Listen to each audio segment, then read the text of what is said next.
Tout ce que Dieu fait est bon. Partie 2. Il était une fois un roi sage et pieux. Peu importe ce qui arrivait dans sa vie, bonheur ou malheur, il répétait toujours avec foi « Tout ce que Dieu fait est bon ». Quand sa femme mourut, il pleura bien sûr. Mais il dit « Tout ce que Dieu fait est bon ».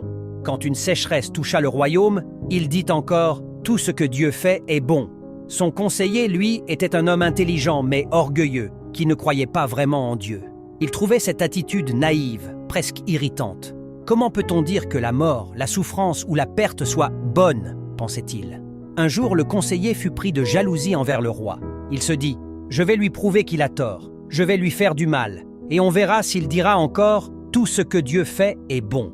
Il décida alors de tendre un piège au fils du roi, l'héritier du trône. Il savait que le jeune prince aimait aller chasser dans la forêt. En secret, il creusa un trou profond sur le chemin que le prince empruntait souvent. Il le couvrit de feuilles et de branches, avec l'intention claire de le faire tomber dedans. Il voulait frapper le roi là où ça ferait le plus mal. Mais ce qu'il ne savait pas, c'est que ce même jour, son propre fils décida d'aller chercher du bois dans la même forêt, et il passa par ce chemin. Et ce fut lui, le fils du conseiller, qui tomba dans le piège.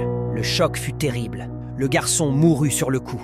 Lorsque le conseiller apprit la nouvelle, il s'effondra en larmes.